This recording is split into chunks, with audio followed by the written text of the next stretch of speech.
Welcome back to Did You Play That? Our retro gaming podcast focused on some of our favorite classic games. Maybe not today, but we'll see. My name is Eric, and the Peter Puppy to my Bob the Goldfish co-host is Josh. In today's episode, we will be discussing Earthworm Jim, specifically for the Super Nintendo, but we'll talk about a couple little Genesis pieces. Before we get into that, if you've been enjoying our podcast, please subscribe, leave us a review, good or bad. Follow us on Instagram at Did You Play That? Watch some of our playthroughs on YouTube, listen to me swear a lot, and share it with a friend. We greatly appreciate that. Let's get into it.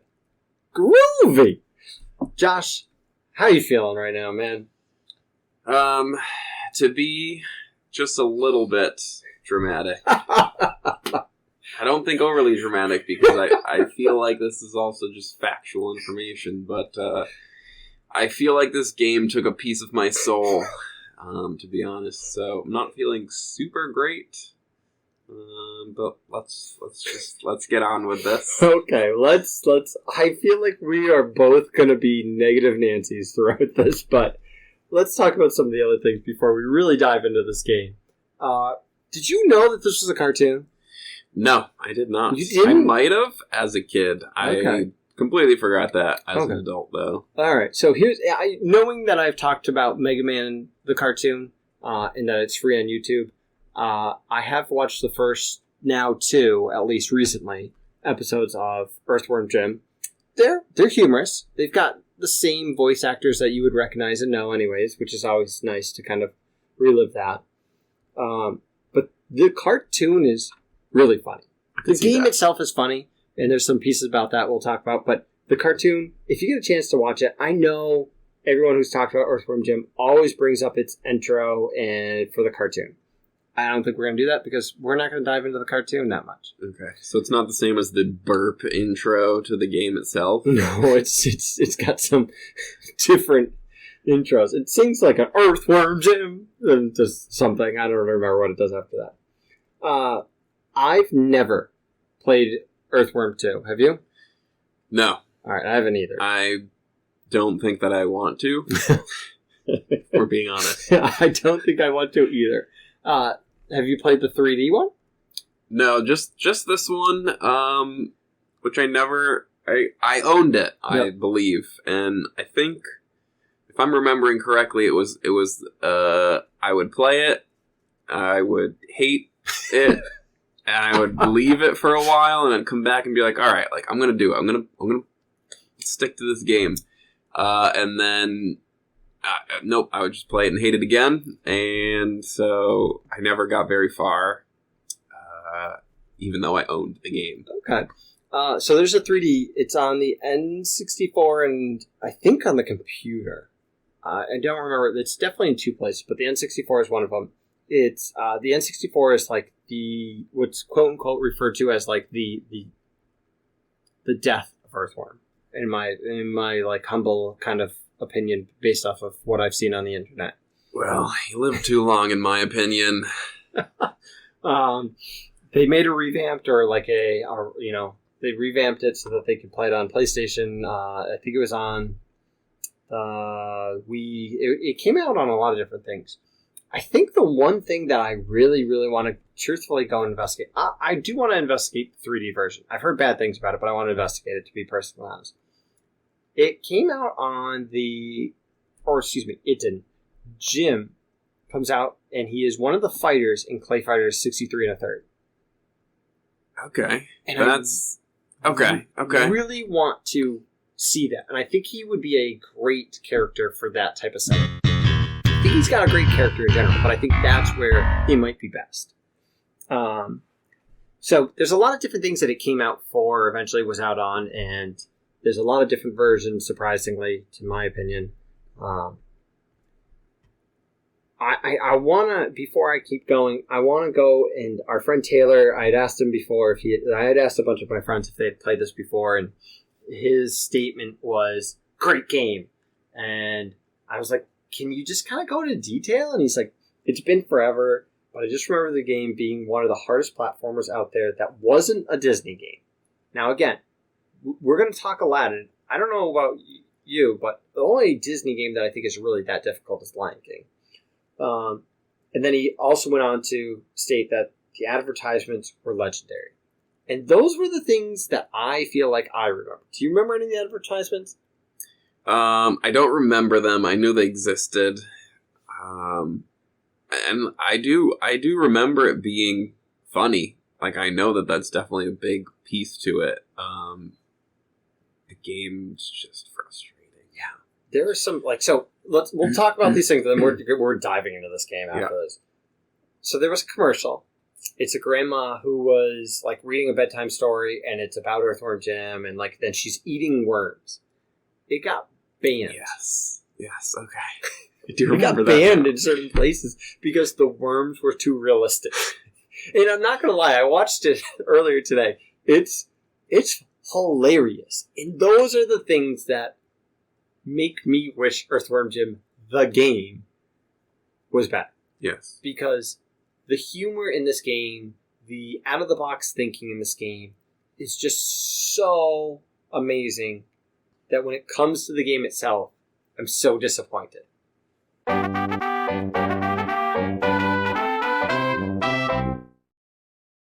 So, let's get into this. Let's talk Earthworm. Let's do it. Earthworm Jim. I can't do that voice. I can't either. I can't even try. But let's get Earthworm Jim. So I will say, I felt like it started off on a high note. You know, they drop you into New Junk City. Oh. I liked the music. It got me pumped up. I did like the music, and I liked that level. Yeah, definitely as a whole. There were a couple kind of immediately annoying game mechanics, however, that sort of popped in for me. Like the first thing on my notes here is that he just is always grabbing onto the ledges when I'm trying to drop down from one. He just grabs on and pulls himself back up. I'm like, stop grabbing the ledge. Yeah, there needed to be a way to control that a little bit better. We'll talk about the hit mechanics in general, but there was a stage where there was a drop down where there were spikes nearby and a continue, and I had to fall into the spikes to get to the continue because I could not avoid the grab mechanic. Mm-hmm. But go ahead, keep going. So that part aside, I do like the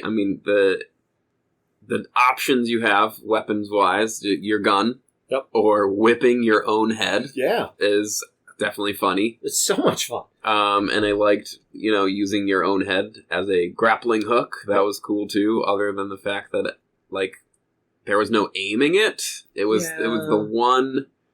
You just had to know where the whip was going, and you had to jump perfectly and time it right to kind of get it to grapple on and swing you. I think I figured out towards the very end of the game that there's a tiny little bit of if you held up as you were swinging, it would give you a little tiny, a centimeter extra, which you kind of needed. You needed that in certain stages or certain situations. Yeah. Oh my god. That took me the longest time in the second stage. We'll get to the second stage. So this is kind of the first introduction to something that was a really cool game mechanic. Funny. I liked it. But then they took it and turned it into something just so frustrating. Yeah. I'll talk about this, but before we get beyond this, I want to talk about what the quote-unquote story is. So I wrote fun.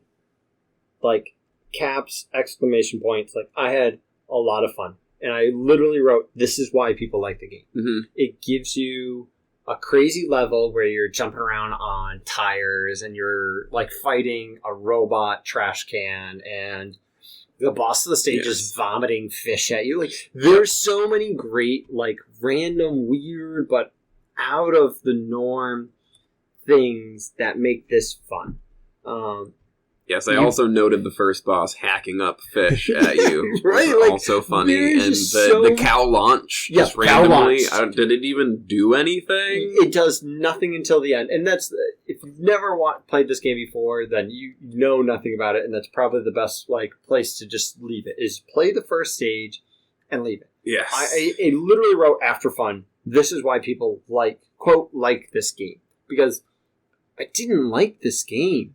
And I mean, you can play the little mini level after the first stage also, you know? Play the first stage, play the first mini Andy's Asteroids. Yep. And then, question mark? And then walk away. And that's just... The game after that was not so much fun. But before we dive too much further, again, I love Jim's actions. I love his animations. I love the crazy, obnoxious, rapid-fire shooting. I like the whip. It makes you feel like Indiana Jones-esque.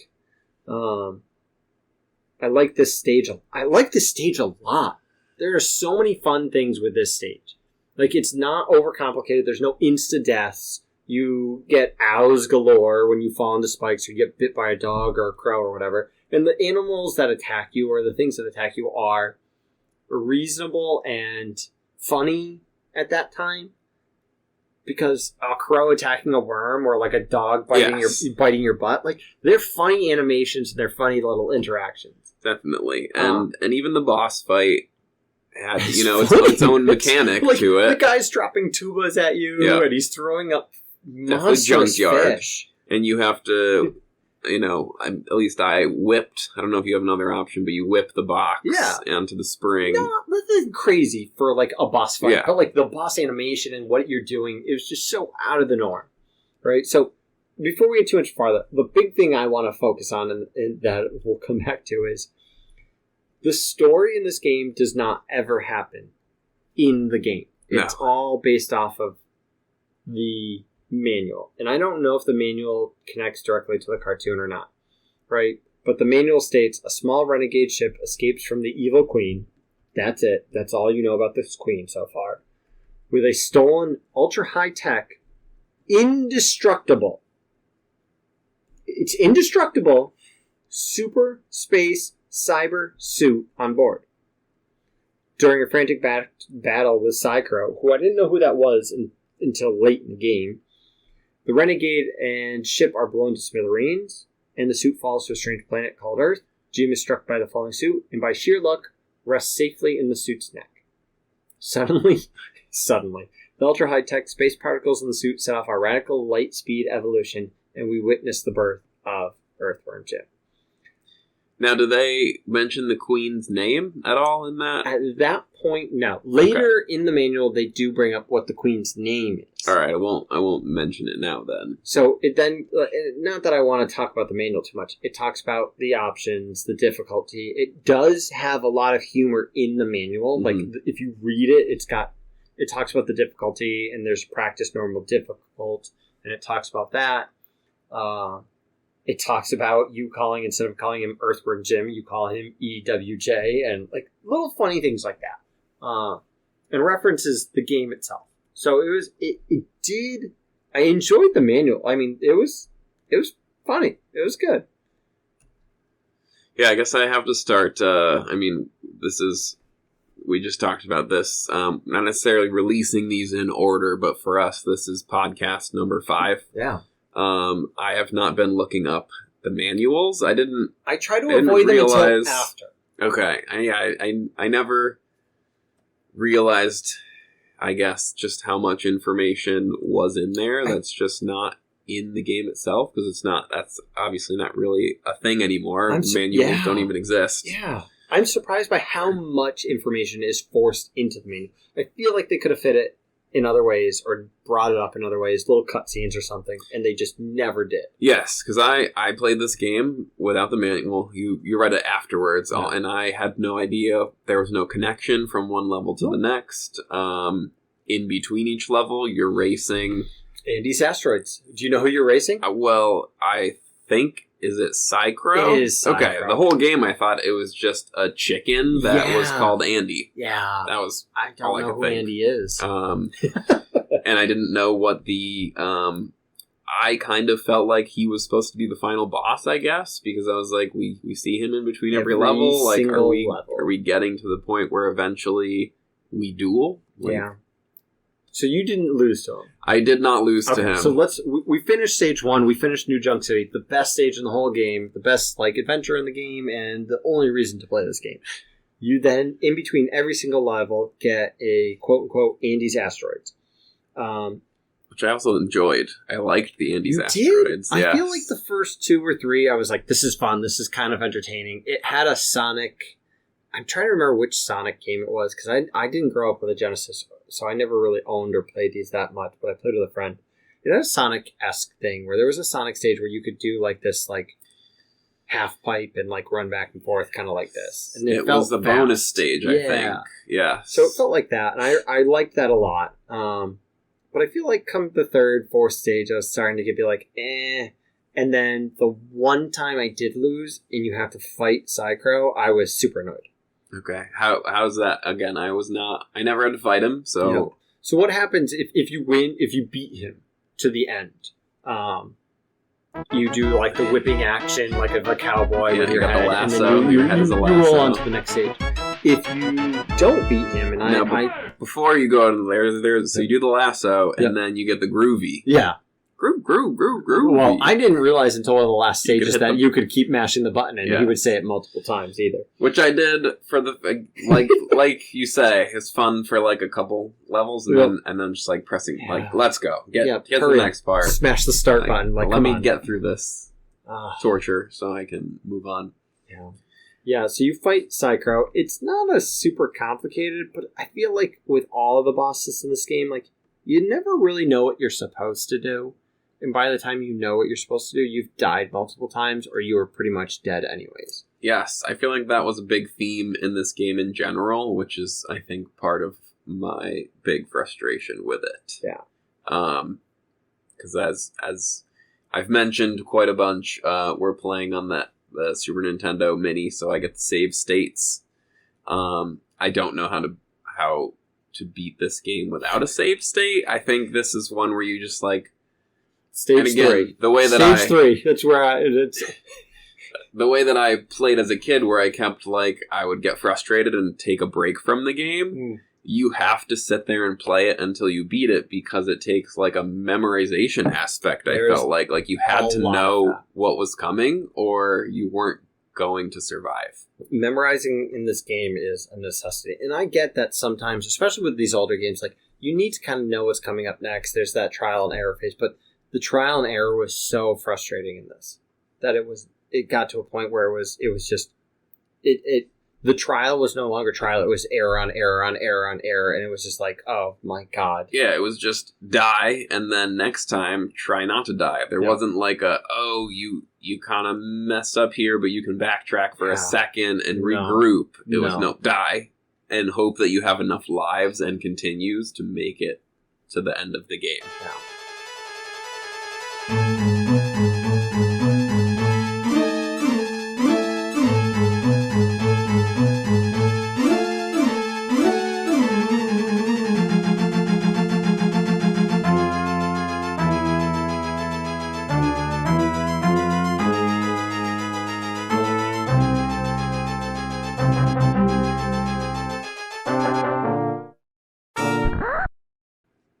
So after you do the first New Junk City and Andes Asteroid, you move on to What the Heck, which, again, the music was great. I love the music. Love the little intro. Love the demonic, evil feel of it. Like, there's so many, there are good things about this game that we're going to touch on them, but then afterwards, we're just going to demolish. I feel like they took they had some promising aspects that they took and made too frustrating, I guess. So, I loved the evil cat. I love the evil the cat is his name. Cat. Okay. Is legitimately his name. Evil the cat. Perfect. And I almost used that instead of Bob the Goldfish. I'm not gonna lie, but I love Bob the Goldfish. He might be my favorite bad guy in the game. This is a fun idea. I hated the lawyers. I think they're lawyers. I mean, they've got the suitcases and they shoot things at you, and you had to whip them and then shoot them. Whip them to get them to throw the briefcase up in the air and then shoot them. This is where I was like, okay, the game's teaching a mechanic that not all bad guys can kind of just shoot and kill, or I can just whip and kill. I've got to do a combination. Yes. So I was like, okay, this is at least teaching me some mechanics. It had the stupid doors. I got hit every freaking time You have to hit like the wheel. It opens the door up or the gate up, whatever you want to call it. And I was constantly getting hit by those. I was constantly... Go ahead. Because I owned the game as a kid, that part didn't surprise me at all, and I didn't get hit by a door once. No. I knew exactly how they worked. Those things hit me. I didn't even know how to open it the first time. So I like backtracked horribly far and was like, what? Where am I supposed to go in this stage? But those doors kept getting it. The hit detections on the spikes or the fire in numerous locations. I'm like, I'm like magically moving through this spike section or this fire and I'm not being hurt. Yes. And other times I was like, I didn't even touch that. Why am I getting hurt? Yeah, the hitboxes were random at times. I agree. Yeah. This was one where it took me a long time early in this stage. What are those green diamond things or whatever those are? I didn't know. How the hell was I supposed to know you had to keep running on them? Such and a weird magically you transverse through the floor. Yeah. Yeah. Those were... This is where the game got too much. Like, it's got that... They're trying to be weird. Hand-drawn, like, animations, which look amazing. Yes. But there was times where I'm like, how was I supposed to know anything of that? How is it, like, it's just like, you just go through floors now? It made no sense. Yes, and to go back to the animations, I loved the background in this, where sometimes the cat is just like back there. You just see him like back there, yeah. So I was funny. It was a nice touch. There was one part where the cat, the cat, pops in, throws a bomb. Oh, and then all those, I don't know which one it is. The stalactites, the ones that are up high, and stalagmites are the ones on the ground. But anyway, they go back and forth like 4 times in a row. I'm like, all right, come on. Like, how many of them are up there? Where am I supposed to go? And how does this continue? Hide? Where's my cover? So that was more annoying. Again, I was prepared for most of the things, like when you step on the little pothole and it farts, and then a flame pillar comes at you. Yep. I was ready for that because I had played before. So you're ready for... So I had played this at some point growing up. I had a friend, Dave, who had owned this and loved this game, but I don't think I ever beat the first stage. When I got to Andy's Asteroids, I don't remember it. I remember beating like the garbage can thing in stage 1, but that's about it. So I don't have a lot of experience again with this game, but those things were happening, like the fart fire thing, hilarious. I loved it. Once you see it, you know what's going to happen. You're going to adapt to it. It's not that big of a deal. You take like a little bit of damage, whatever. Yeah, this level, I mean, I know we have told people so far to just play level 1. This level wasn't terrible. This level was alright too. Well, for this one, I wrote fun idea. Like, there's some fun things to it, but there's some things to this I'm just like, the doors, I hate. Like, why did you need to include those? They just make like an extra like half a second to like 3 seconds of depending on if you can actually whip correctly. Yeah, I think there was one door where I kept trying. I thought you had to go through the door and then up and backtrack a tiny little bit and like hook yourself onto the next part of the stage. I spent a lot of time there. And it turned out you just had to go climb up a different area completely. So, like, the door was just good to know, because I didn't spend a half an hour right there. I spent a long time there, and were you able to actually I eventually got the hook across, but I can't tell you how many times I, like, fell stupidly, or then you had to got hit by the door, or... So there was a different... hit detection hit me with the spike when I was like, why the hell am I getting hit by the spike? You know what it was, actually, is I don't think you were supposed to be able to do what I did. Yeah. I ended up sort of on a ledge where I jumped through a wall. So, like, there was just this little space. So I think you were supposed to do what you did, and I couldn't figure it out, so I tried something else. This was the first stage where you had talked... Sorry. This was the first stage you had talked about, like, where you hold a direction or you hold up, you go a little bit further. You had to do this here, and I didn't know to do that for the longest time. Yes, and that's why, same reason why I couldn't do it is because I did not figure that out until the last level of the game. And at that point, it was a little late.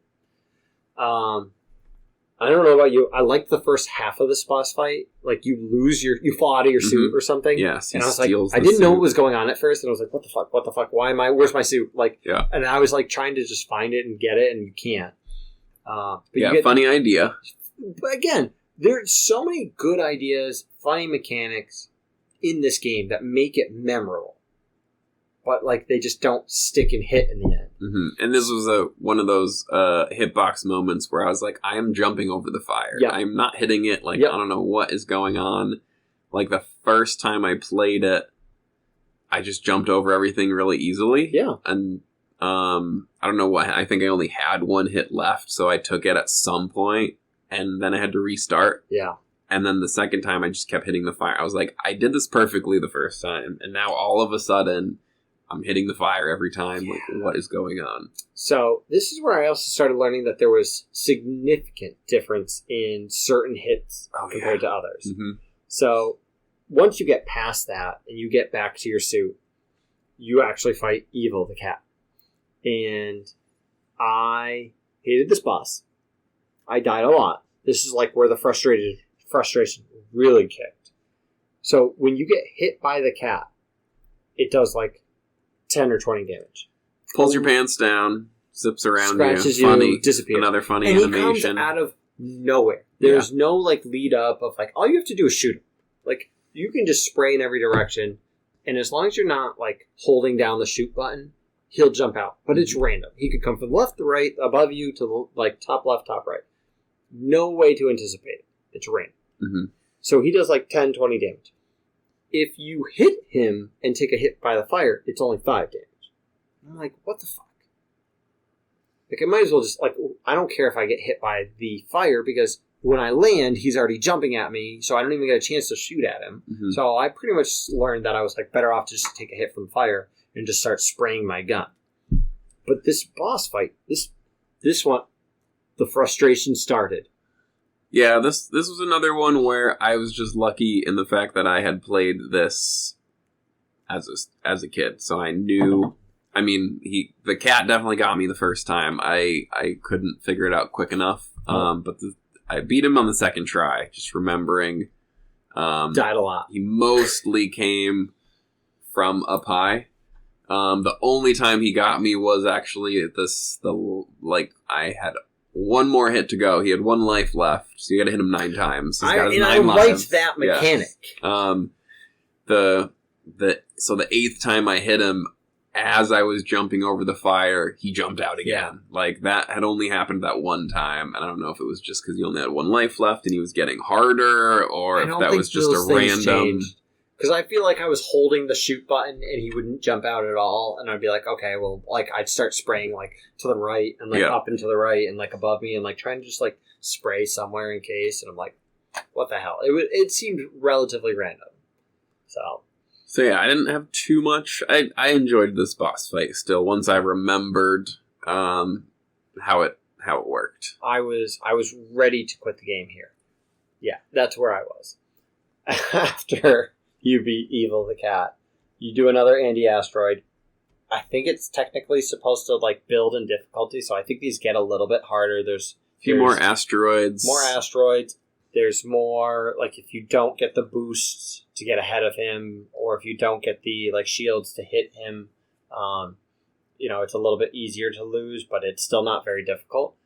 So, we got the, obviously the boosts are the fire bubbles. Yep. You get the normal bubbles. Do those just increase your speed slightly, I was supposedly? actually literally going to ask you the same thing, because... And then there's the lightning bubbles, which I have no idea what those do. Oh, those were the shields. Okay. So those you could use as, like, a shield, and if you hit an asteroid, it did nothing to you.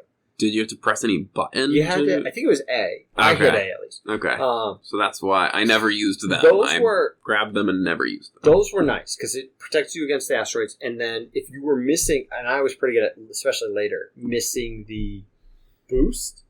If you were level with him, you could bump into him. Yeah. But if you had that on, it would bump him back. Okay. So it gave you the lead. So I literally never used them once. Yeah.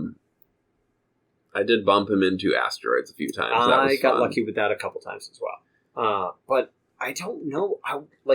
So when, again, looking at the manual, because I've looked at it now, Those are called fuel pods. It says, while racing, grab these items for fun and profit. Better than selling grit, in parentheses, America's favorite newspaper. I don't know what the heck that is. And much easier.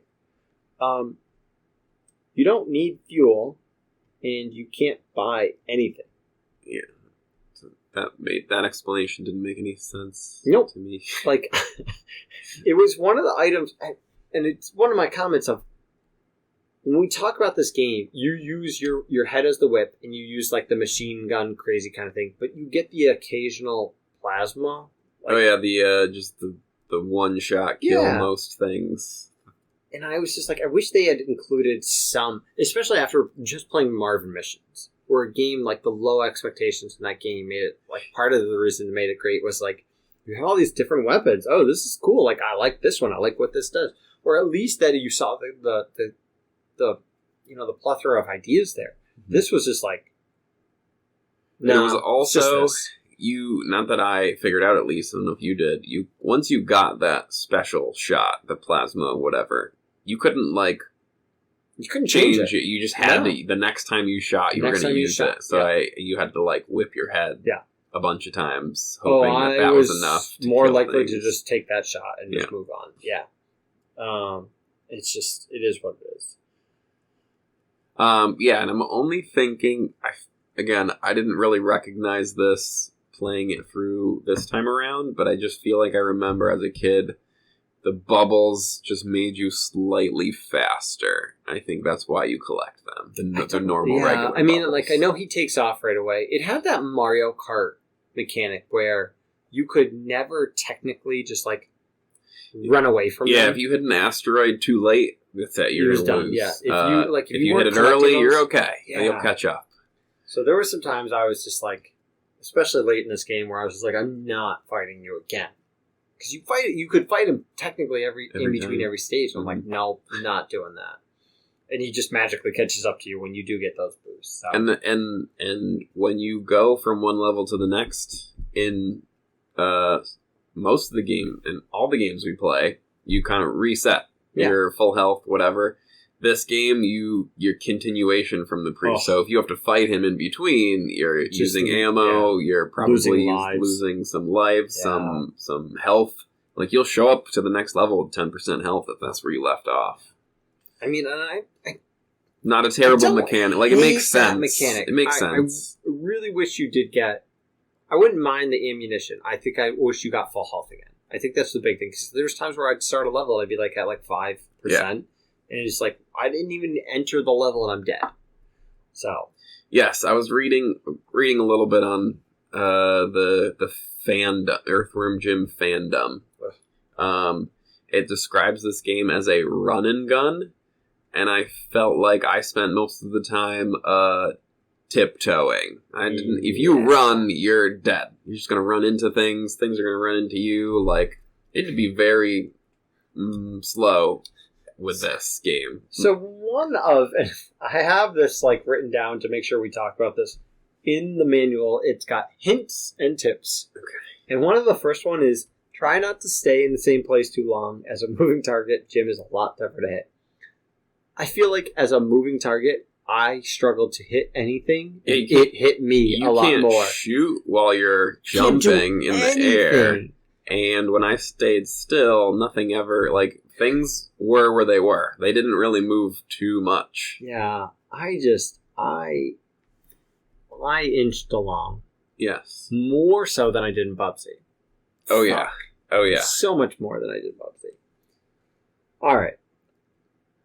Down the tubes? Down the tubes. Down the tubes. The game has gone down the tubes. This stage... So the first part of the stage, you fall down this tube, you're in the water. And this was the first time where I started to use... I needed to watch somebody else play to see what I was doing wrong, because I could not figure things out. This was the first time I noticed glitches in the game. Okay. Because as you're walking through those first few tubes, there's the weird, like, floaty fart things. And you shoot them, and it's like one hit, they fall, they die, they're easy. But then there's the dogs... or cats. I don't know what they are, to be honest. Big muscly cats, Big muscly cats, sure. That They like grab you and they punch you backwards. And you can't do anything about it. You do can't anything shoot about them, it. you can't whip them. Invincible. Yeah. Why are you now throwing invincible characters at us? You taught me in the last stage that if I do certain things to a, like a quote-unquote invincible character, like the lawyer, or whatever that person was, Yep. I can find a way to kill you. Nope, you can't do it here. So thanks game mechanics for teaching me that I can't do anything. So I know what you're supposed to do, and I'm pretty sure I know what glitch you're about to talk about because I accidentally found the same glitch. That's kind of what I did because I was inching through the game. Yes. But if you just like inch at a pace, it just disappears off. Yeah, the thing. you see its like shoulder walking away from you, and it never comes back. Yep, it's gone. It's gone. It's great. Yep, don't have to it's worry about great it until you have to backtrack. Because they do come back. Yeah, so there were certain areas where if you did that, it was no big deal because it was like one and there was some space in between. But there was a certain area where there was like multiple in a row. And so I would get to the next one being all excited and be like, oh, and then there would be one right there and he would grab me and throw me or punch me. I don't even know. Do 20% damage. That one I think punches you back. He does 20% damage. And then he throws you into the next one, which you can't get out of or avoid. Yep. So you legitimately take 40 damage. You lose almost half your health in this one little walk. And this is not the only invincible enemy in this level either, because they're the other, I don't weird know what they are. Things. They slap you back and forth. Yes, and they're too short, so you can't shoot them at all. You can't whip them. You're supposed to just jump over. They don't move, though. They don't move. I did not successfully jump over any of them. No. I got the hamsters. Yep. I loved that. Yes. Was funny. Yes. Although... Why they're hamsters underwater, I don't know. No idea. Just because they're tubes, I guess. Sure. I don't know. Okay, It's kind of like hamster tubes. However, this was another moment of frustration with the hitboxes. Yep. Because I would just bite the first guy and kill him, but for some reason, that second guy, and it's again another, like, you have to kind of know what's coming in the game memory piece a little bit, because if you just sit there and mash the chomp button, you might mistime it and not hit the guy, and then he grabs you and whips you back and forth and throws you off the hamster. The other thing is you magically like jump onto this hamster that like I thought the hamster was an enemy at first, to be honest. So like I was like, okay, avoid this thing and it didn't hurt me. Okay, that's good. But then why was I supposed to know to jump on a hamster? You ride the hamster and I didn't even know that I was supposed to attack those things. Mm-hmm. So I'm on the hamster thinking I'm safe, and now I'm moving and doing these things, and then I was taking hits because I didn't know to mash buttons. I can't shoot. Yeah. So these mechanics just weren't like thought through. Yes. It was just kind of, again, it was interesting. Like a fun, I get what they're trying to do something different and weird, and it is funny, but just turned into something frustrating as well. So then you get to the weird, I don't know what to call them other than like submarine / mini fish tank / whatever you want to call them. Which are so submarines. We'll call them submarines. Engineering 101, you made out of just entirely out of glass. Yeah. Like great, excellent choice of material for your underwater. You get like 30 seconds in the first one. It's not so bad. You can get to wherever it is you need to go, and you're safe. And then you get to another one, and you get 30 seconds again, but you start struggling to get to the next place because they start throwing little things. I mean, they do throw little things at you to like, oh, hey, if you're really good at this game, or hey, if you really want to, come grab these guns. Yes. But it's pretty much a death trap. Yes. Yeah, I completely ignored those. Yep. Still only made it through that second one of 30 seconds. Yeah. 1 second left. Yeah, like I was pretty sure I was going to die. Less than 3 easily, and I don't know how I survived. You hit something. I think the game's mechanic is you hit something, it makes a sound, you're fine, but the second time you hit the wall again, it cracks. That's what regardless of where or how fast or anything you hit it, that's just the game's mechanics. Again, hit detection, not great. Mm-hmm. There's times where you are like, oh, I'm clearly touching the wall, but nothing's happening. And other times where you're like, I didn't do anything, or I'm moving at such a slow pace that nothing would actually happen, and the game bounces you backwards at a monstrous speed. Yeah, backwards pretty far, so like wasting time in that sense also. Well, the other thing is, like, I feel like it bounced you back, and sometimes it bounced you so far back that it bounced you into another wall. And so you then just went, like, boom, boom, 2 hits. Yes. Definitely. And that's not even the worst one. No. So then there's the 99-second... To the races. Yes. Which, in all honesty, I was like, oh, dude, I mean, you and I both ran track. Like, you and I both run some races. Like, I was like, okay, like, I like a time challenge every now and again. But I was like, walking through the beginning of that stage where you're just in the tubes and everything and nothing's going on. So I was like, oh, this isn't a race. Like, right. You get into the thing. It doesn't start you at 99. No, it's the same 30 seconds. Yep. And then you find that first, I don't know what it is, little air oxygen valve, tank. I assume, yeah. So let's hit pause, because you want to know what? Does the game teach you to go to those? No. No, it doesn't. You want to know what I did like 2-3 times? Avoid them, because I just flew past them thinking like, okay, let's They look like something that's going to poke a hole in your machine. They look like they are just part of the background. Also true. So I didn't even, for the first few times I did the stage, attempt to get that 99-second edition. I just went straight past it. You want to know how far I got? Oh, I got nowhere. Nowhere at all. Yep. So you get out, you get your 30 seconds. You have to attach yourself to that, because if you don't, you don't get anywhere. You get 99 seconds, and you need 300 seconds to get through this. Yes, I know for a fact. I remember very much about this game that is where I never got past. Yeah. I never got past that part as a kid owning the game. That was it. That was my stopping point every time. I can't imagine doing anything beyond that, because in all honesty, this was where I first had to use my save states. So I had a pretty good clean run for the first 30-something seconds. I think I bounced off of one wall. I save stated in the middle of it and was like, all right, I've got a legitimate shot. And it took me a few more tries. But with that, good start, I was like, all right, I got through eventually. It still took me a lot more tries. A lot of tries. Yeah, I definitely, I used the save states a ton later on in the game. But I did get through these 99 seconds somehow without a save state. Yeah, I got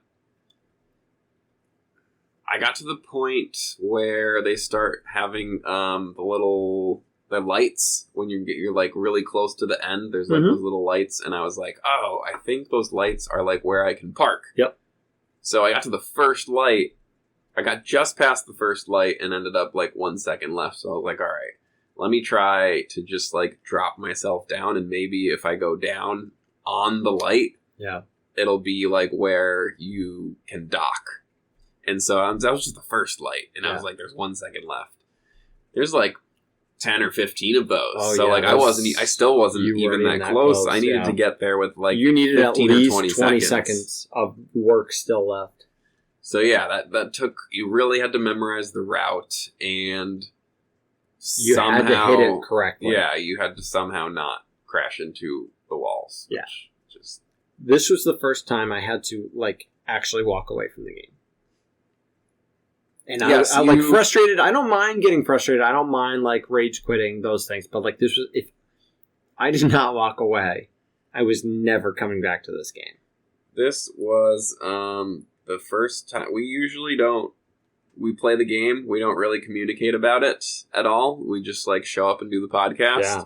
This was the first time where I think you texted me. Go ahead, quote me. Just says, "Fuck Earthworm Jim."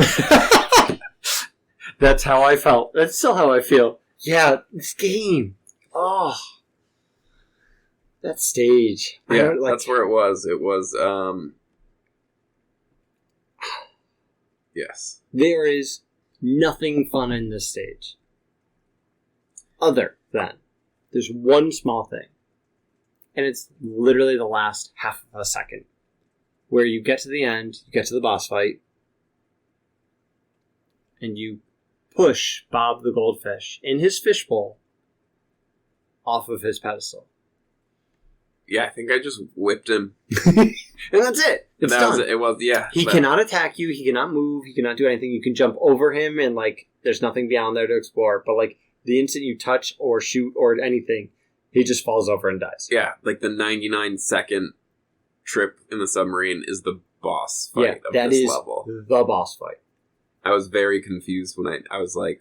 Used all my lives, used to continue, still could not beat it, came back, used all my lives again, used another continue, still could not beat it, realized I was not going to be able to do this without save state, so this stage. Yeah, there's not much else to say. It was very frustrating. Yeah.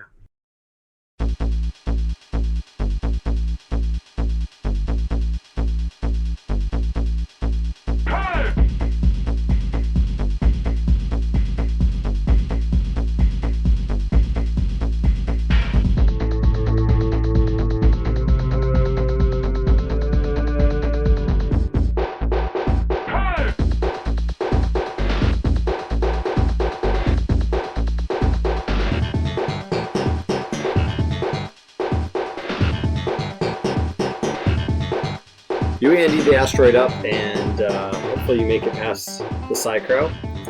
And after that, you move on to what I thought was one of the more, again, out-of-the-box thinking bosses / stages with Not a Problem. Yes. And again, I think, so there are 3 levels to it. Yeah, there's 3 rounds, yeah. 3 rounds. The first 2 were fine, easy, I didn't have any issues with them. And then I felt like the third one came, and the difficulty jump between 1, 2, and 3 was just like I had no idea what I was doing wrong. Yeah. But it was, I couldn't get him to budge. I could not get him to smack into the sides of the walls.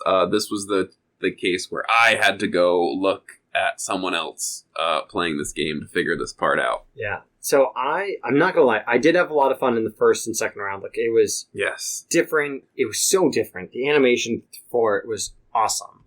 But when you get to that third round, you really have to, like, body him into it and also, like, entice him and lure him closer to the wall. It took me a long time to get past. It took me a few attempts to get past round 2. But round 3 took me a while. That stupid, I don't even know, the swamp monster, the crocodile. I would swear the hit detection again, like, it would get me, but I'd be like, why is this getting me? Yep. I like the idea, though. I really like the idea. It was a cool level. It was a cool level. It's very different.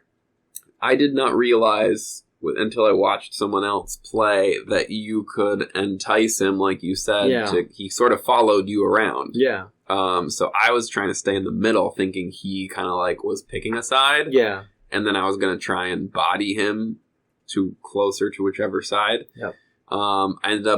I just mashed the A button, and I'd hit him 3 or 4 times, and he wouldn't go much of anywhere. Especially in the third round, he wouldn't go anywhere. And then he'd either get stuck just above me or just below me, and I'd end up bodying myself into the wall and just killing myself a bunch of times. Yeah, so when he would do that weird, like, spin attack, it took me a while to even realize that I could do more than just move left and right as well. So, like, I was moving left and right, and then not realizing I could actually physically control the up and down. A little bit, not a ton. Yeah. But, when he was doing that, if you bumped into him, he pretty much hit you into the wall. Yes. And I was like, I'm not avoiding these hits. Like, I got to avoid something. You could a little bit, if you bodied him when he was spinning, you could kind of count he wouldn't hit you so far. Oh, I don't even think I tried to body him while he was spinning. I was still confused, though, because sometimes I felt like Earthworm Jim would cry out, so I'm feeling like I might have still been taking damage, but you didn't fling as far into the wall. Yeah, I actually feel like this is one of the times where the game was a little forgiving,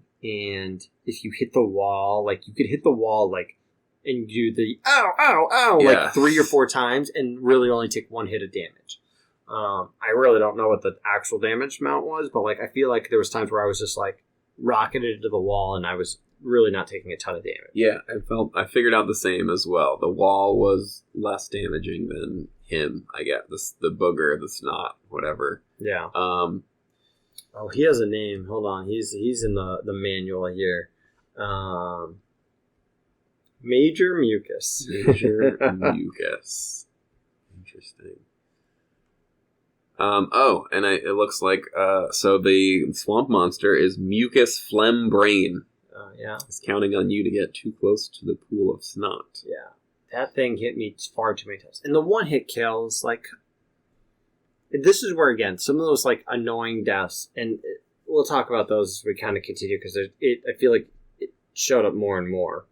Yes. What did I want to say? Oh, the I don't know if this was just graphics-wise. The graphics, to me, on this level played a huge part, because you sort of did have that health bar in a certain sense, but, like, I could never tell until he was, like, one hit away. Yeah. With my rope, it was easy to tell. But with his just, like, slime snot Spooky rope thing, like, it didn't look any different from hit 1 to hit 8. Yeah. Until, like, you were the one hit away from killing him, and then you could kind of tell that there was a difference in I agree. There wasn't much of a difference. And I feel like that was even so when you were fighting Evil the Cat as just the worm. Mm-hmm. Yes. You couldn't really see much of a damage to whatever that wall floor thing was. Like, yeah, that one I feel like if I thought back to it, I feel like what happened was you only saw it 3 or 4 times, and it was it wasn't really the number of times it got hit. It was more just like this, like he fired like 8 in a row, and at the 8th one, it would do damage. Yeah. And then he took a break, or he would fire like 15 in a row. It was just whenever he stopped shooting, I felt like it might, but I don't know. That progression of damage just never showed well in this game overall. So, and I wonder, part of it is because I think the person I watched play was actually playing on Genesis versus Super Nintendo, and the graphics did look quite different. So much different. They looked much cleaner, so I'm not sure if maybe that was a part of it. I started watching somebody on a Genesis in the Down the Tube stage, and the whole stage is very wavy. Where in the Super Nintendo, it's not. The background, the water, like, you see it a little bit, but, like, the whole stage gives you that water effect. Okay. And sounds were a little bit different. The music's a little bit different, but... Yes, the sounds were different. I feel like at least when I saw it, just the colors kind of popped a little bit more. You could get a better... I think that the aspect, and we'll talk a little bit about that because I've got some notes on just, like, the setup of this game from the Genesis to the Super Nintendo, but... I feel like the game was a little bit zoomed out more in the Genesis version, and so you had more of a better visual, a better camera view. That makes sense, because and I think that makes a huge difference in this game. Very huge difference. I definitely felt like I brought this up a little bit with Bubsy. There was a lot of leap of faith towards the end of the game where I was like, I don't know where I'm about to jump. I just have to jump. Yeah. And again, that's what brings me back to the fact that I felt like you kind of had to memorize things in this game in order to beat them. And I guess maybe if the Genesis was a little bit more zoomed out, that would make more sense. Ready? Hint number 4. Don't be afraid to make a leap of faith. With a part-time propeller for a head, Jim can gently glide down a chasm that he's slipped into, even though you couldn't see where he was going to land. But then you land in like a spike pit. Or instant death. Yeah. The number of times that happened. That's a terrible hint. Yeah. And a terrible mechanic. That was so, especially early in the game, that propeller piece did minimal to nothing. Yeah, I did not use it very often. I think the last stage was really the only stage where I really got to work properly and well, or needed. Definitely. All right. Are we on to level 5? Level 5, which is technically level 5, I guess. So again, another little comedic component popped in there. Just called level 5. I was hoping for more, to be honest. At this point now, right? Like, I was like, oh, maybe there's 5 levels. Maybe I'm going to go up 5 floors. Because you start with that weird little escalator thing early in that stage. And I'm like, oh, we're going to go up 5 floors of escalator. And nothing connects with that. But I know it's level 5. This one took me a while just to get going because there's no indication to me that you could have stood on a bunch of the things that I was jumping and standing on. Yeah. Like they looked like background pieces or foreground pieces that were just there to either hurt you. I didn't know you could jump on them, so I was stuck in the first 10 feet of this level with those weird electricity things going up and down. Yeah, for a very long time. Even later, and this was like, I can't tell the difference between the foreground and the background, and there were so many things that I was like, why is this? How am I supposed to know? You had jumps that you could not see, which, yay, I'm supposed to take a leap of faith, but that never worked, or I would miss and fall back down to the beginning. Yeah, this one doesn't stand out for any good reason other than the fact that there were so many things that you weren't, like later in it you have the fans that just pull Jim out of his suit and you're the worm again and you're supposed to like dodge some things and then follow the treadmill thing to the end and jump back in your suit. Yeah, that was another interesting idea. I felt like that was one of the easiest parts of the game. Like, there wasn't really much. It wasn't complicated, but I spent most of my time trying to figure out, how do I shoot this thing down? How do I whip this thing down? Losing all my bullets and, and then eventually, realizing, oh, I'm just supposed to walk in and be fine. Yeah, and that's, there was just 2 points in the game, Evil the Cat, and then this fan situation here where you're kind of pulled out of the suit. And which again, even with Evil the Cat, you weren't even shown being pulled out of the suit. You were just out of the suit all of a sudden. Yeah. You went through some teleport.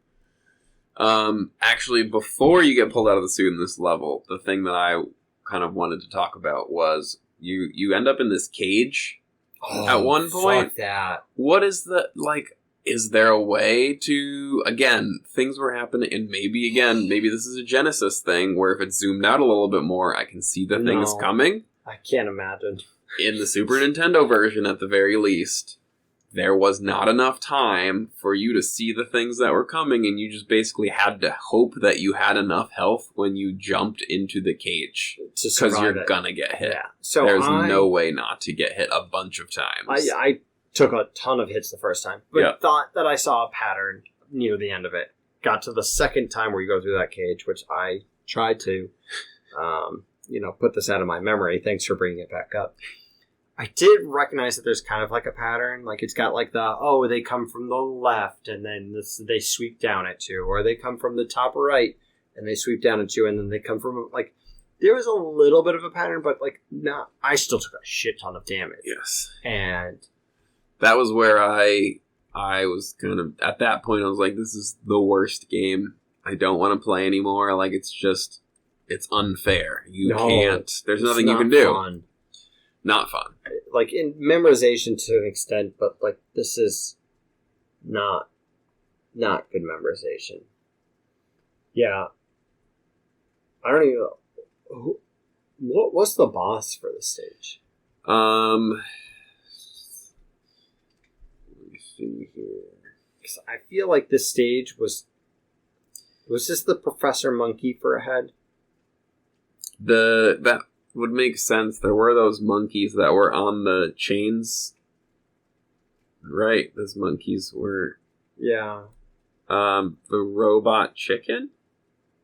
Oh, it was that weird robot chicken where you had to shoot the target or whip the target and something would fall on. Yes. But I don't know what the heck that is. That's not even a character listed on the manual. Little tiny eggs would hurt you. Yep. So you would just fly back and forth, go up, fly across, go down, fly across. Yeah. Yeah, okay. Yes, there were 2 parts to you had to whip the target and have something drop on him. He also he followed you. Yeah. When he was up on that thing, he was tracking you, so it was you couldn't get away from him. No. He dropped on you. Yeah. I couldn't figure out how to get away from him and just took a ton of damage.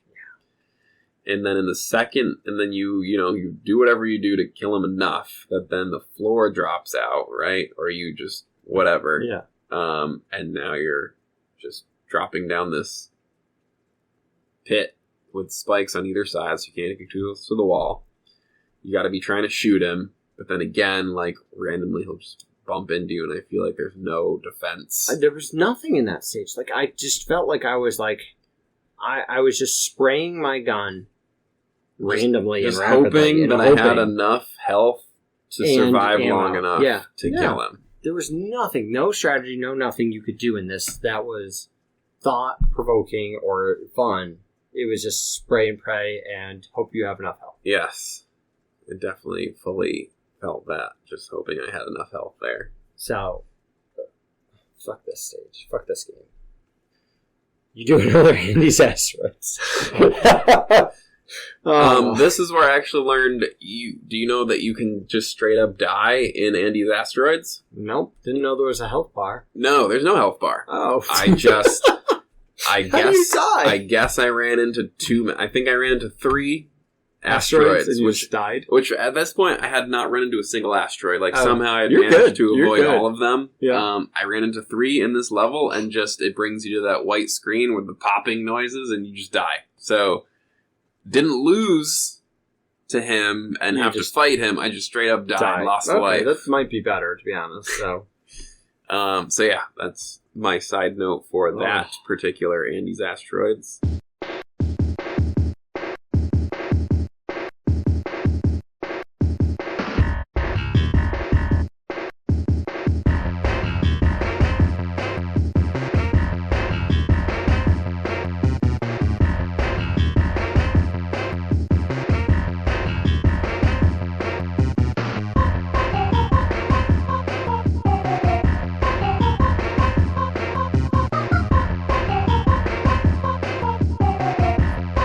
after that, it's what's referred to by most people as the worst stage, for Pete's sake. Okay. And I have heard about this stage before and was like anticipating an extreme level of hatred coming to the game now. I kind of But liked the hatred was there early, stage. and I didn't think this was that bad of a quote-unquote escort. Yes. I mean, after the couple stages we just talked about, this stage was actually, I liked the different mechanic to it. Again, and I think that's what's nice about this game, or good about this game, I should say, is that there's a lot of out-of-the-box thinking. And I like that you're there. Pete the dog is your like little friend, and you can do a couple things to protect him and help him and get him to the end of the stage. Now, I do, a side note, this was where I believe, and you'll have to confirm this for me, I believe I had another glitch in my game, which is part of the reason why maybe I didn't mind this level as much. At one point, so you're supposed to escort him to one of the 2 doors, right? There's like the door all the way at the end, because that's the only door I found. No, there's a door before it. Oh. They're like partway through, most of the way through the level, there's this, at least I came across, this sign that says home or advanced. Oh, that's what I found, and that's where I stopped. But that took me a while. Oh, and you brought him to that door, and then the level ended? Yeah. Oh, okay. So I think advanced is like... You can whip him over that door. Oh, fuck. And there's more to the level. Why would you? Because there's another door further down, and I'm curious. So someone's got to tell us why you would do that. I don't know if there's like an alternate ending. It took me long enough just to get to that. So, at some point, halfway through the level, Pete fell down a hole, and he came up all angry. Yep. Big Hulk Pete smashed me, and then when he landed back on the ground, he got stuck in a glitch and was just standing there with his arms raised in the air on my game. I'm envious. And I just kept walking, and I walked right off the screen, and Pete stayed there and didn't move for the rest of the level, and I just walked past that first door, so I had to do more of the level. But I got to the door at the end, the advanced door, quote unquote. And that was it. I got to the end of the level, and they counted me as beating the level, and I got to move on. So I only had to escort Pete like half as much as I was supposed to. I'm so envious. Pete does all that. He beats the hell out of you if he gets hurt. And the advanced part of the stage, by the way, which I could only do because I didn't have Pete with me. Lots of seesaws in the middle of, so I don't know how you would. I can totally see why people would hate that. I thought you could just put him at that first door and then do the rest of the level yourself. Oh, okay. I guess I didn't know that as soon as he goes through a door, the level counts as ended. Yeah. But those were... I mean, I got to the door, and there was, like, 3 or 4 of the guns for you to pick up, and I was like, oh, sweet, ammo, and, like, the stage ended because he was in the door, and it was like, oh, damn. Yeah. Yeah, this was one of those... There was a section where there was, like, a seesaw, and then, like, you had to launch him. Yes. And he lands right by one of those, like, tentacle things that grab him. Yeah. At least with the tentacle things, when he takes damage, he destroys them. You can't destroy them, but he can. So I was like, all right, whatever. Like, I take a little bit of damage. But some of these things, like, I eventually was starting getting to points where, like, I was physically whipping him backwards to buy myself enough time to move forwards, to set up the area. And then if you messed it up, you had to do it again. I'm like, I can't keep doing this. I'm missing something. I'm screwing something up. I'm not. Yeah. I've watched enough gameplay now to know that I was not messing it up. It's just the way the game is. This is a pretty crappy escort mission. And, like, again, I feel like I got through this and I didn't have that bad of a time compared to all the people that I've heard and watched play through this who despise this stage. This was still a pretty crappy escort mission. Yeah, I mean... You got lucky. I did, yeah. So you were like, oh, this wasn't that bad. No, this stage sucked. Yeah, I can see. I think the point you just referenced, where there's a seesaw that you launch him, and then that's probably where it first starts getting challenging, and I think that's where the glitch actually occurred. So, like, I didn't have to do any of the hard parts. I didn't recognize that you could really, like, control these seesaws and, like, launch him forwards and backwards. Like, I didn't realize, even the springboards, like, it didn't, like, it took me a while to recognize that, like, I could jump off and it would launch him in the, like, those types of mechanics, like, that one I caught on to. Bad mechanics, but they just don't show you easily without you losing a ton of health or losing a life. Mm-hmm. Like, I don't want to lose half my health to learn a mechanic. That sucks. Because I'm pretty much losing a life. Yeah, they could have had the springboards I figured out quickly because they had them early enough in the level where it wasn't dangerous. Yeah. The seesaws come at you and you're like, what the hell is this thing? Can I even jump on it? Because let's talk about the... I kind of accidentally figured it out in the first one, but I just kind of launched him straight up in the air, I think, or... I don't know. So yeah, very lucky on that level, so I can't say too much about it. But I am curious to know what the difference between the regular and the advanced door is. I got to that and I was like, I don't know what the fuck this is, but just get me out of here. Yeah. Thank God. You, Andy the asteroid up again. Yes, of and course. At this point, I'm tired of it. And then you at least go to Buttville. Buttville.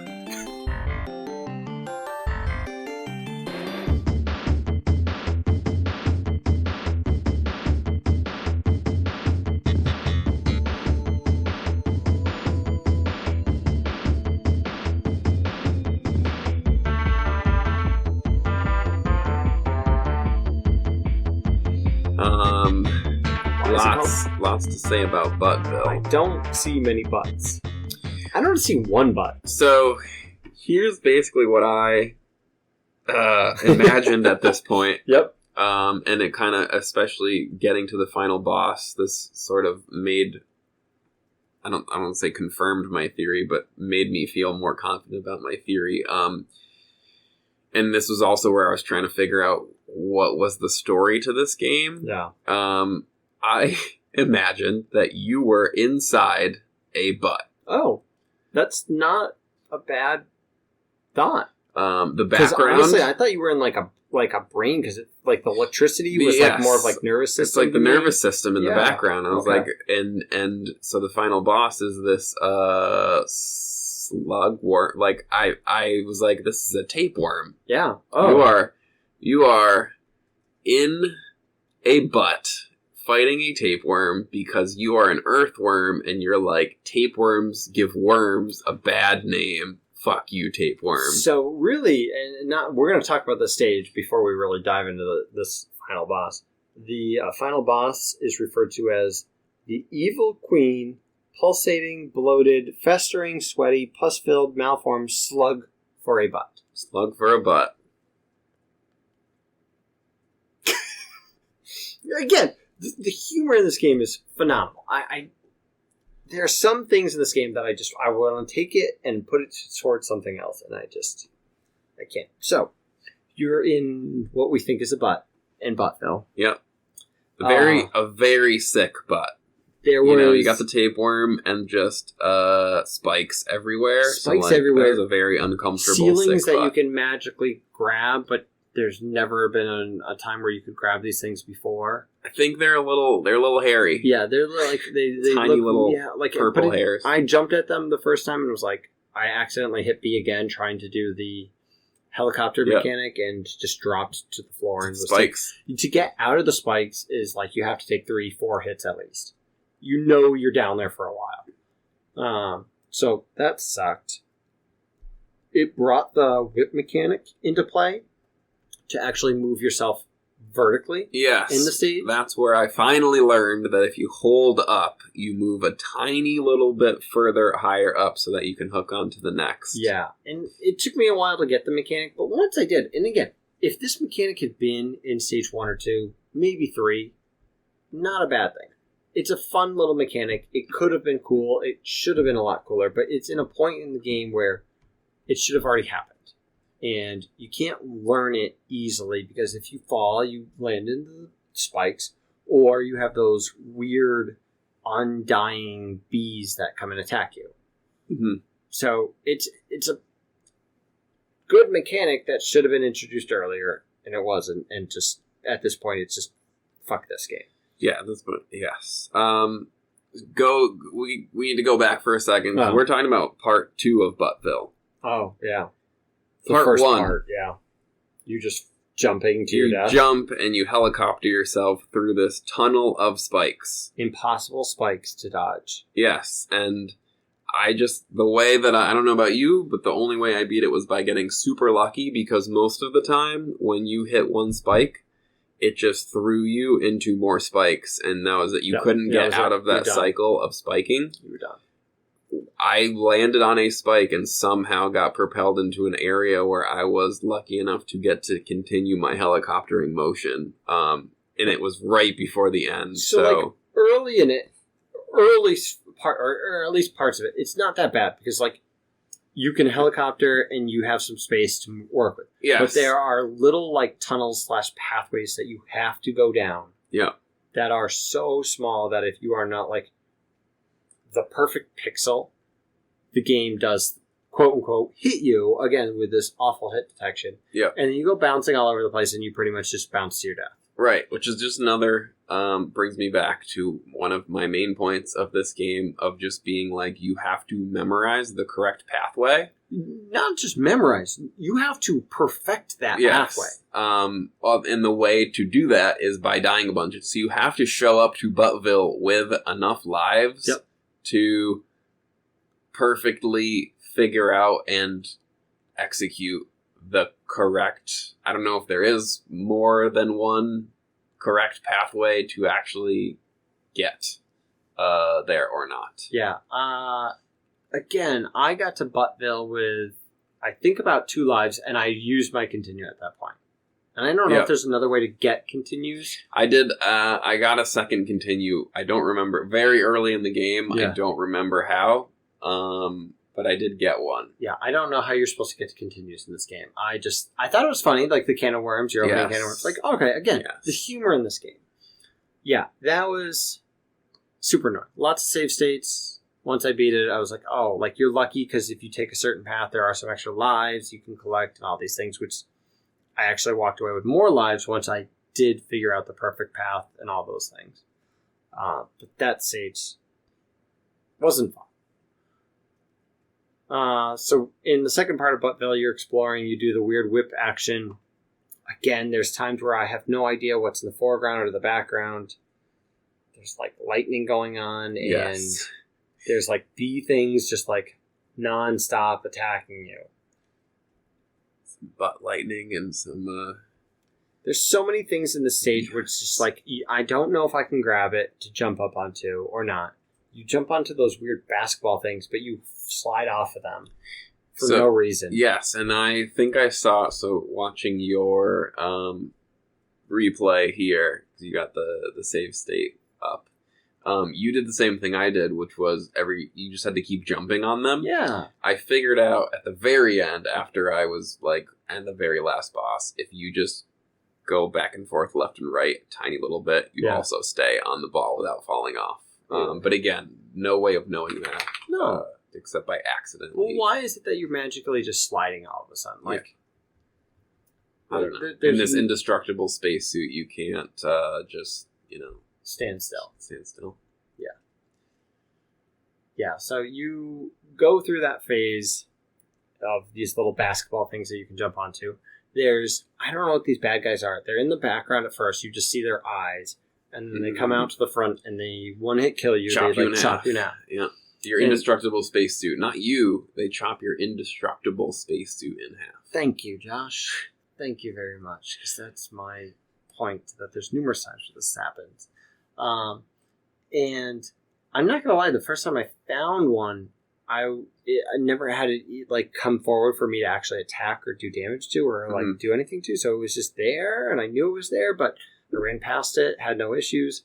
And then you're in this jumping phase where you have to keep moving, you have to keep jumping, you have to move.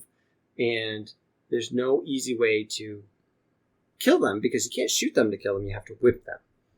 And you have to jump to get to that spot to whip them. And if you do whip them, most of the time you fall into the spikes and then you're bouncing around there 2-3 times to hopefully grab something or fall to a safe place. So you're just fucked. Just. Yep. Yeah.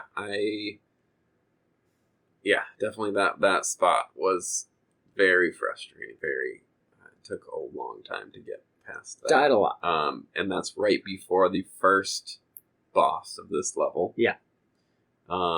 Which I don't even know what to call this thing. I called it the treadmill. So, it is called J. Alfred Maggot. Okay. So we're... But yes, you have to kind of deal with the treadmill, which is continuously pushing you into a wall of spikes. Yep. You have to hit this thing in this very kind of tiny location. Yeah. And then at a certain point, parts of the treadmill also become spikes. Yeah. Not only do they become spikes, but they let you fall through to your death. Yes, you can fall through them. You instant die. Yes. All true. Which made this one very, very annoying. Do you want to know what makes this... Okay, so when you do find your rhyme and your rhythm into this one, which I used a lot of the jump head whip to hit it and got a little lucky because I feel like half the time I was hitting it but not hitting it. Yes. Again, hit detection. But you fall through your death if you jump through those spike areas sometimes. I found it most frustrating that when I did beat the boss, the floor falls out from under you. And you fall a quick, second, and you magically land on a safe floor. Mm-hmm. So why is it that I'm dying one-hit deaths falling through the floor? When in reality, that's what the game wants me to do. I don't fucking know. Yeah, I couldn't... That pissed me off so much. One-hit deaths, falling through the floor, falling to your death. Game mechanic, cool, fine, not a big deal. It's going to happen in tons of games. But the fact that legitimately the game drops the floor out from under you when you kill this guy, and you fall, not far at all, to a safe space where there's then a continue, didn't make any sense. No, definitely doesn't. Yeah. I was annoyed enough by the rest of it to not even necessarily pick up on that. That's how many times I died from falling through the floor. Oh yeah, it definitely happened. So you beat it. Whatever that tick, flea, whatever it was, maggot, and you get a little bit closer and you move your way a little bit closer towards the end of the boss. There's a couple real simple jumps where you jump onto those basketballs, but then you see these green platforms, which I thought were bad guys at first. I didn't realize they were platforms for me to jump on, that go around a circle of the thing that you're on. They are, by the way, a character. Is this mucus? Snot. Snot. With 2 T's. Snot. I believe Snot is technically part of Earthworm Jim too. He's like one of the characters that instead of doing the weird helicopter thing, you pull him out like a parachute and fall slowly. Yeah. So I think Snot becomes a much bigger character in the future Earthworms. And here it's not. And at any time before this, shown to you that you can jump on it, that it's like a friendly thing or anything. So you jump on one, you go in a circle, you go in a circle, you go in a circle. You don't go anywhere. You just keep going in a circle. And there's a second one that you can time properly, which I struggle to do a million times, and jump on top of. Because if you miss, you fall in spikes. Yes. You pretty much bounce around until you die because there's no safe place to grab. So you jump onto the second one, and you are at the boss of the game. Yes. Again, queens, whatever, Slug for a adjectives, butt. slug for butts, yeah. Now, when it was kind of hard, again, it was hard to focus on her because I'm just trying to make sure, like, I'm not dying and I'm going around. So, like, you go I was trying to figure out, it was like was it kind of black and white looking boss thing, like just sitting in its own little, like you're circling around it. I was trying to figure out if it was Andy. The not actually named Andy, Psycrow. Psycrow, yeah, it's not Psycrow. It's not. It looks significantly different than Psycrow. Yeah. Psycrow, if you actually get to fight Psycrow, like shoots these hooks at you because you're a worm and like bites at you. Yeah, because that's where I was trying to make the connection, not having known the story. Like, why am I racing this guy in between every level? Like, is he ultimately the final boss? Which he was not. Yeah, it's this weird slug thing, I guess, technically, but like it just looks like some weird bug creature that does not move. Doesn't move. And you just do a million circles around. And shoots it just lots of things at you. Bee hornet things at you. Maggots, probably, or something like that. I don't know about you, but once I was on that thing circling her, the only reason I died was because I stopped shooting. Yes, I figured that out eventually. It didn't click for me right away. Again, we just did the Marvin missions where you can't shoot at an angle. Yeah. But in this game, you can shoot at many directions. So as you're circling, if you just turn your directional pad the right way to kind of the opposite of the circling, you can just sort of always be aimed at her and shooting at her and taking out those maggots before they can hit you too much. Yeah. Oh, dude, once I got on and kind of just kept shooting at her, she eventually was getting hit so often that she could not fire the bees, maggots, whatever, and true. I was pretty much invincible as long as I had ammunition. Yes. How much ammunition did you have when you first encountered her? Thank God for my save state, because I had just shy of 4,000 bullets. Ah, okay. I only had 2,000. Okay. Also, thankfully, due to save states, because when you die, do you start back at 100? I think you start at 1,000. 1,000, okay. Just under, like 999. Like one of those mechanics. So 2,000 is not enough. Oh. I'm sorry. Yes. She will start to shoot maggots at you again. This was... I mean, again, and a different story for you in this case, but with the amount of bullets I had, and I was even starting to, like, try to save a few because I would, like, wait, because, like, she would take a hit, you couldn't hurt her, you could shoot again.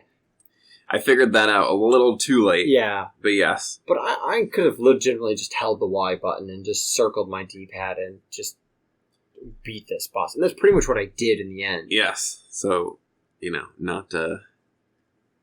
not a very climactic situation. No. I mean, again, if you fell off the snot, you fell to your death, pretty much. But, like, you fell in the spikes, you bounced around, you said, ow, ow, ow, ow, and then you died. It was... This, for the game mechanics that it did bring, for the boss fights that it did bring, for the bungee jumping battles. Yes. This was such a sad finish. Can I make it even sadder for you? Real quick here, because I am on the Earthworm Jim wiki, earthwormjimfandom.com. All right, make it worse. Go ahead. So, Jim stands on Snot as Snot floats around the Queen, attacking her with the plasma blaster from a distance. So you're not close enough to whip her. Nope. is the safer option, but a single whip from Jim's head will finish her. Why? So I should have just jumped and whipped at her? If you just jumped and whipped at her, which I'm sure you probably still would have died 5 or 6 times before successfully whipping her, because, as we've said, the hitbox mechanic and the only one angle, and you're probably too far away to whip her. You're definitely too far away to whip her. So you have to jump off, and you probably have to jump off at the right time and at the right angle and whip at the right. And but a single whip of Jim's head will finish her. Yeah, this game sucks. That's stupid. You should not be able to one-hit kill a boss of the game. I'm sorry. Yeah. But anyway, just because we're right here anyway, and it's the last sentence. Once you do defeat her, her sister, I think, or no, her sister. Yep. Princess Whatshername. Yep. Shows Who up. You've been trying to save the whole game. Yes, without any. I had no idea. Yeah, I didn't know what this was until I read the manual. And then the cow that you launched in the first level of the game lands on her magically out of nowhere. The cow it did show up in Buttville, like it was in the background at one point. I didn't notice that. I missed it. Like it was like all of a sudden I'm like, why the hell is the cow flying? And I'm like, oh, it didn't hurt me. Okay. And then you finish, yeah, and then it drops on her, and then you just walk away from her. You leave her buried under the cow. I do like this statement in the manual where it goes, Princess Whatshername, twin sister of the queen. She got the good end of the genetic pool. A truly bodacious babe of the highest magnitude. When asked about her favorite activities, she sweetly replied, "Save the space whales. I'm a Libra. Will you buy me a spaceship?" Like, what is going? Like, it's just so random and funny. But you sit there and you're like, "Oh, thanks for saving me," and cow falls on her. The cow falls on her. Wait, this is what I thought was also interesting. The cow falls on her. Yeah. She blinks once or twice. The credits start rolling. Yeah. And then at the end of the credits, the cow moves. And then that little chunk falls into the lava, and they both die. Oh my! Okay, and that's when Jim comes back on, and he grabs the crown and like sneaks away. Okay, so that was. So this was my only thought.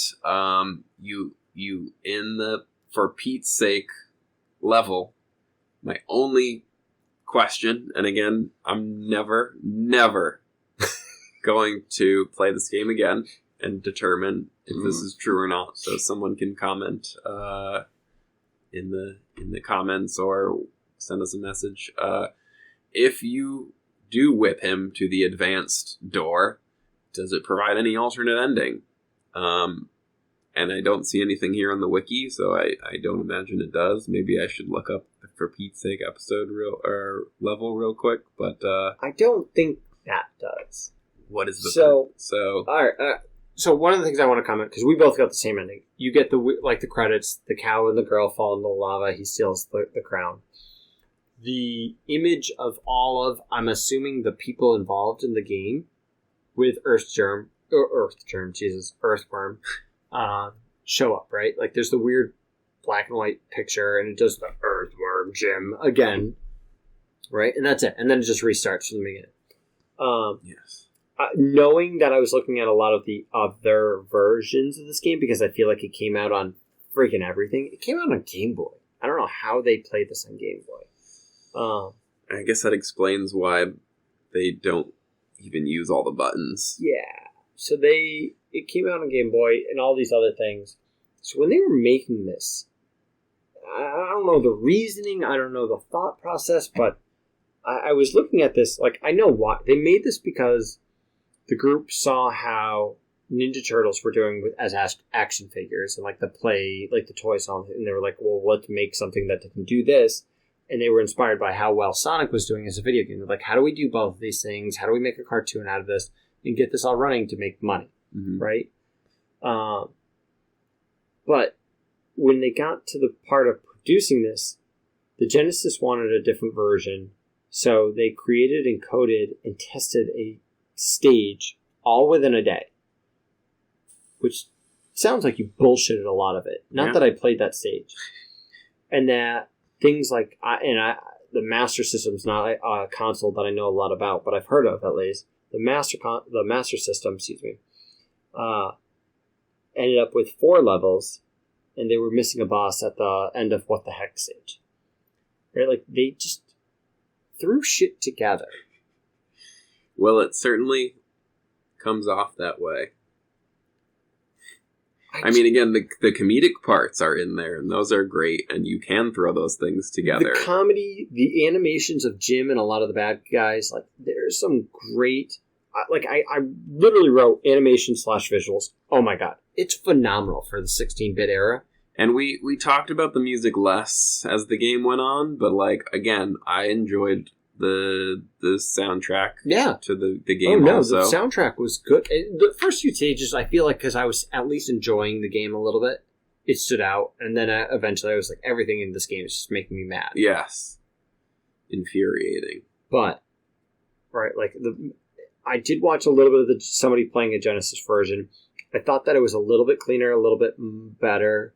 I feel like the visual was a little bit more, like, wide out, so you could see the game a little bit better. Yeah, I think, I only watched them in the snot levels. Yeah. I would be interested to watch the level after the Down that. the Tube stage was the stage I watched it, and I feel like I could see and predict what was coming better. Which, again, it's so short and, like, in your face that I never know if I'm supposed to turn left, turn right, go down, go up, like...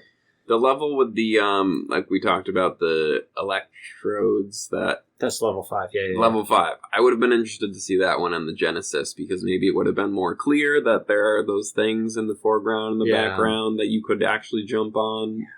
I don't know. I don't know. I feel like they totally bullshitted so much of this. Like, they had a great idea, and they're like, oh, like, let's come up with a video game, and... They made a video game. They're like, well, what's the main character going to be? Well, let's make it an indestructible bullshit power suit. That can be chopped in half. Like, how easy is this worm to draw and make out? And like, but like, again, the visuals were what stood out in this game.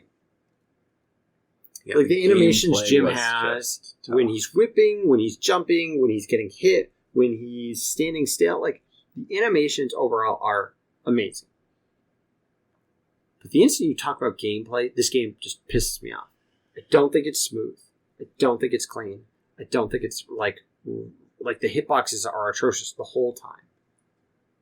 Yeah, and I was just, as I mentioned plenty of times, the biggest issue to me was just the fact that you kind of had to die a lot just to figure out what was happening and how to get past something, which, like, I'm a big Dark Souls fan. Yeah. And that's, but the way that you die is different. Like, you have the opportunity to go back and recollect, and there's not like a game over aspect to it, whereas this is like, you have a finite number of lives. You can't just use them trying to figure out what to do. Yeah. So I feel like, I mean, I don't know, maybe some people were able to kind of like, no passwords. Yeah. No, I don't know how I would ever beat it without just spending 10 hours of my life, like, all right, let me spend 8 hours dying and hating myself just to get to the next level, and then let me, like, I don't know, do I have to draw a map or something, or, like...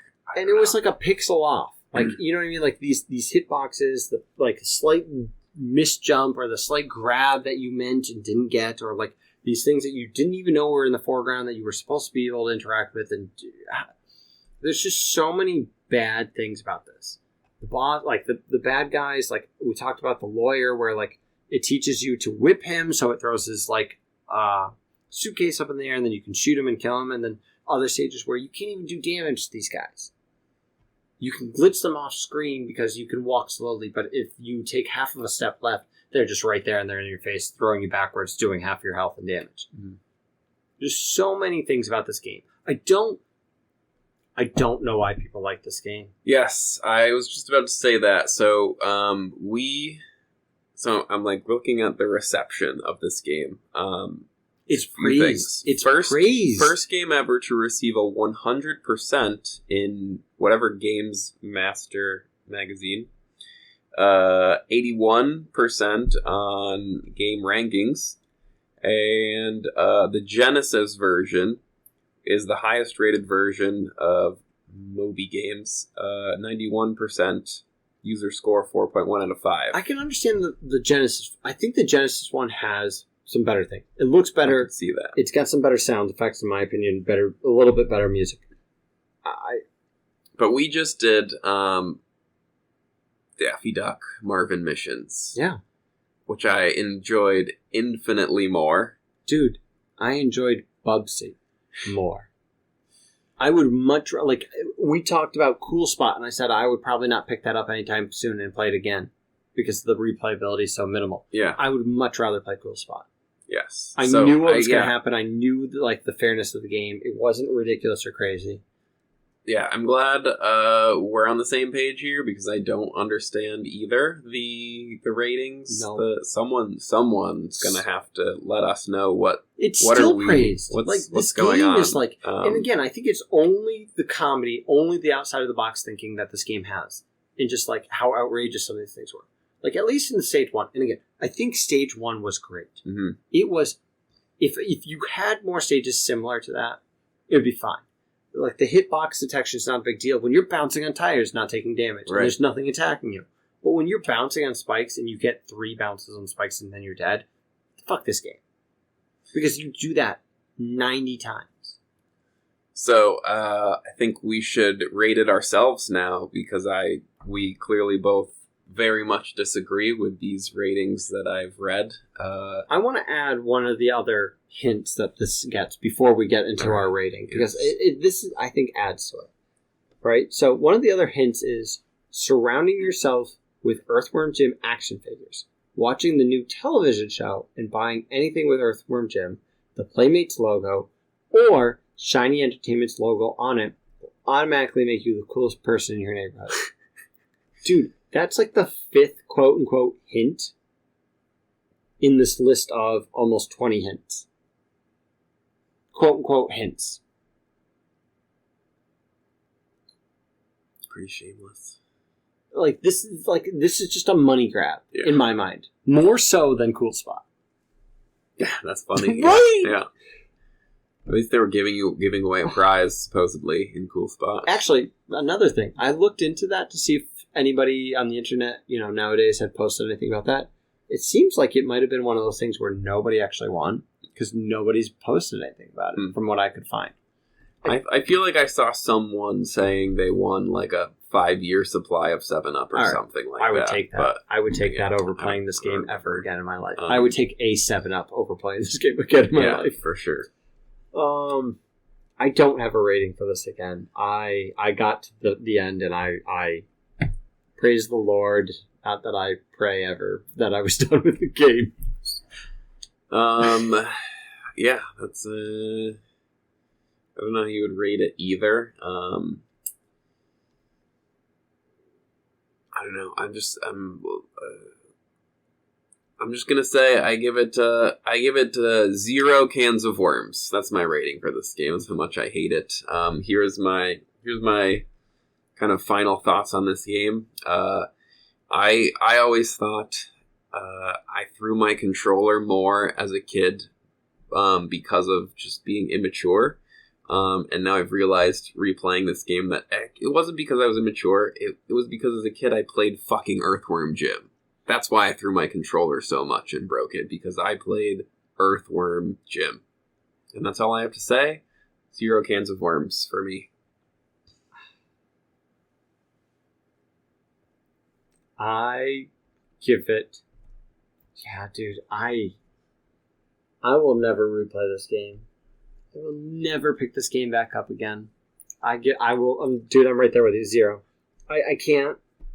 I really wish because there's moments where it could be, it should be, and it's just not. And I don't understand. I really don't understand the praise that this game gets. It was out of the box thinking. It had some cool animations, some cool visuals, but those visuals and those moments were destroyed for me. They were demolished by hatred and frustration. And I don't enjoy this game. I don't enjoy and think that the game is smooth. I don't think I could pull off the helicopter mechanic ever again, smoothly, easily, appropriately. I think that I spent an hour trying to hit specific whip jumps that I just kept doing and doing the same thing over. And that's not fun.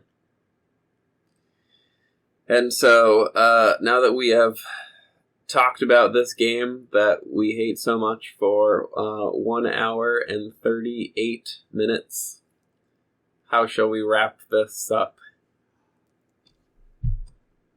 I don't understand any of you who enjoy this game. I'm sorry. I'm not sorry that I dislike this game. I'm sorry that you like this game. Hopefully you enjoyed the podcast, though. So hopefully you do leave us a delightful review, especially after this, or comment after this, because this was... Josh and I walked into this and we were expecting pure pain, and I think it was easy to express our hatred towards this, but I think it's extremely difficult to find the joy in this game. We've got a couple things coming up. I don't want to spoil anything. I know we've got Aladdin still coming up at some point, but that's the big one that's been on our list that we do want to talk about. I am going to end it with what is the final screen of text that the game gives you, which I completely disagree with. You're the best. Spelt U apostrophe R-E, the best. At least they got the grammar right. I agree. Adios, people.